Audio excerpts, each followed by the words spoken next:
ሁለተኛ ደግሞ እኛ የባህር በር ጥያቄ የለንም። ሄሎ አለቃ ሰላም ነው? አለን አማን ነው። አለን። እሺ እንዴት ተገናኛችሁ? ትናንትና በደንብ እንዳላወራ እነሱ መሀል ሆኜ ነው ዘወዲያ። እሺ ግን አገኘሃቸው?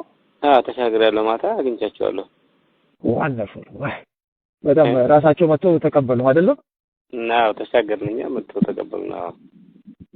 አሁን የሄድክበት ምክንያት ዋነኛው ምክንያት የሄዳችሁበት አንተ የሄድክበት ምክንያት ቢሮ ለመክፈት ነው። ዋነኛው ምክንያት ይሄ ነው።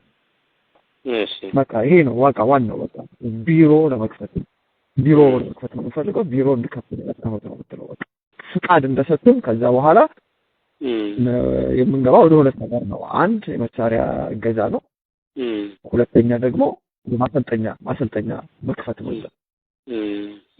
ማሰልጠኛ ነው። ሁለት ነገር ነው የምንፈልገው። አሁን የመጀመሪያው ቢሮ ነው። ቢሮ ከተከፈተ በኋላ ሁለት ነገር ነው የምንፈልገው። ቢሮ የሚያመቻቸው ምንድነው? ልክ እንደዚህ ብለህ ትነግረዋለህ። ቢሮ የሚያመቻቸው ሁለት ነገር ነው። አንድ ወታደራዊ እርዳታ ማለት ነው፣ መሳሪያ እርዳታ ነው።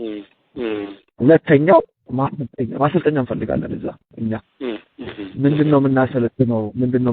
ሁለት ነገር ነው የምናሰለጥነው። አንድ ኮማንዶ ነው የምናሰለጥነው፣ ሁለት ደግሞ ከባድ መሳሪያ ነው የምናሰለጥነው። እግረኛ አይደለም። ተረዳኸኝ የምለው አይደለም? ሁለት ነገር ነው የሚያሰለጥኑልን። አንድ ኮማንዶ ነው የሚያሰለጥኑልን፣ ሁለት ከባድ መሳሪያ ነው የሚያሰለጥኑልን። ለእናንተም ያለው ወርቃማ እድል ነው። ለእኛ ብቻ ሳይሆን ለእናንተ ነው።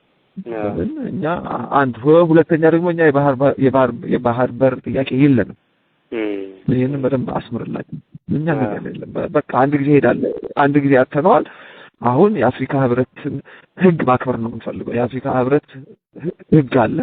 በህጉ መሰረት ዓለም አቀፍ ህግን እናከብራለን። እኛ ምንም የባህር በር ጥያቄ የለንም። ወደፊት ማናነሳም። ለምን